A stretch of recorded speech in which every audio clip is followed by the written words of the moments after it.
that. You cannot generalize. Some areas it has become better, in other areas it has become worse. We know, for instance, there is less interaction among young people today from secondary school upwards, universities and so on. It's something which has been there with us since, I think, the late 70s. Less interaction among Malays, Chinese, Indians on the peninsula. If you compare it to the situation in the 60s, I think there was a little more interaction. On the other hand, if you look at some of the other trends, you have to admit that things have become better. Today we have a much more multi-ethnic middle class. At one time, you know, people have forgotten this. Before the mid-70s, our middle class was largely non-Malay, which was not good for the country. In other words, middle class dominated by just one community. But today it has become much more multi-ethnic, the middle class, which I think is something very positive. And if you look at those who could be classified as the absolutely poor, the abysmally poor, at one time in the 60s, the vast majority of those who were poor were Malays. And a lot of Malaysia, if you look at the population mix at that time, a lot of people lived below the poverty line, 49.1% in 1970, which is huge. You know, but today, those who live below the poverty line is much less. On the negative side, you find that today the civil service is more mono-ethnic than it was in the early 70s. But the private sector in the 70s was more non-Malay. But today you find that the private sector is more mixed. More important than understanding one another is empathy, having empathy for the other person. I think as far as empathy is concerned, there's still a lot of room for improvement in Malaysia. We are nowhere near what I would regard as the desired level.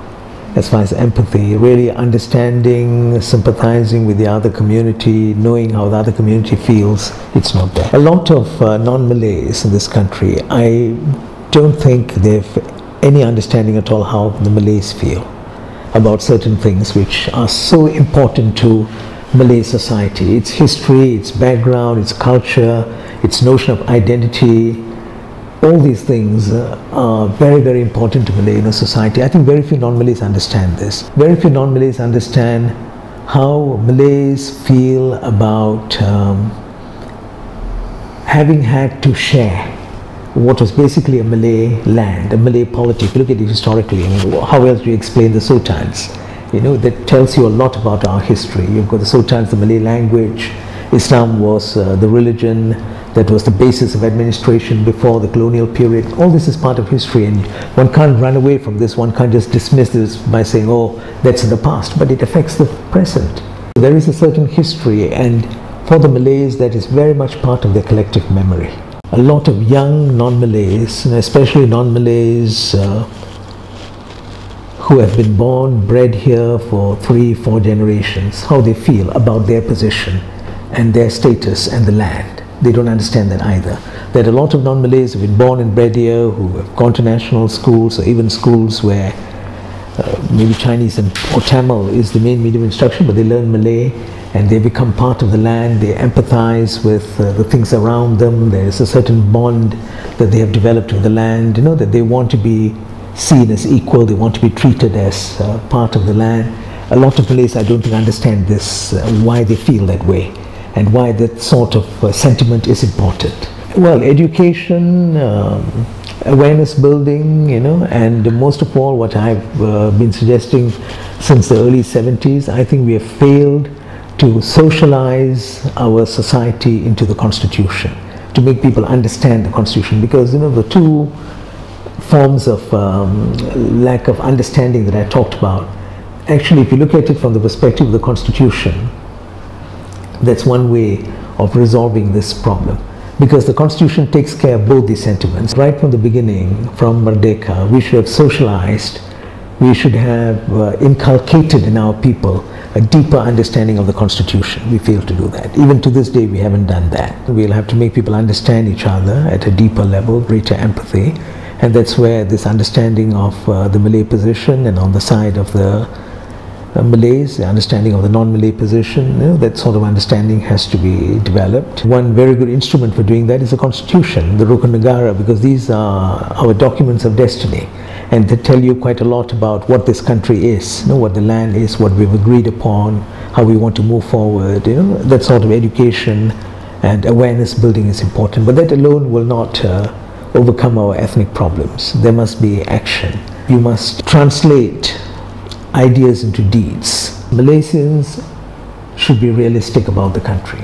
We should understand that there will be problems from time to time in any society, more so in a multi-ethnic society. There will be problems from time to time, and every time something happens, something erupts, we shouldn't just throw up our hands in despair and say, oh, terrible, what's happened to our country, we are, and on the brink of disaster. It's a very, to my mind, infantile type of response. I think one should look at it and say, yes, things like this happen. That is, part of any society, just like in a marriage, in a family, you will have problems from time to time, It's not something that one should be unduly concerned about to a point where you feel that everything is breaking down, because you have this in almost every country in the world. If you look at what had happened recently, the desecration of places of worship, churches, gurdwara, the mosques and so on, I think we handled it very well. Any other societies, believe me, episodes of that sort, one after another, happening one after another,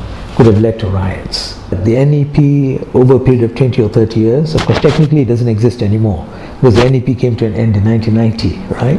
But the spirit of the NEP, if you like, the idea that you must rectify imbalances, it's still valid in a sense. It's not just in relation to one community or the other. You take, for instance, the public services. I think there's a need to make the public services more multi-ethnic.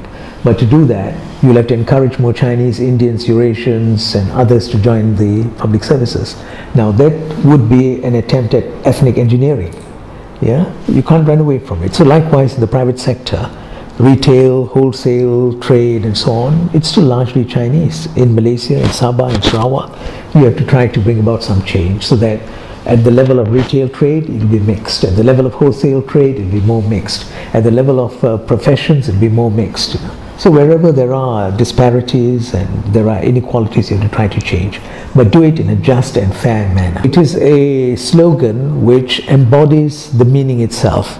In other words, you don't have to explain One Malaysia. Unlike, say, something like Islam Hadari, you have to explain what Islam Hadari is. But One Malaysia, you don't have to explain, because the term is also its meaning. Right? One Malaysia, we're talking of one nation, one people being brought together. But the important question is, how do you do it? Those things help to promote unity too. For instance, to give you one small example, which I think most Malaysians can relate to.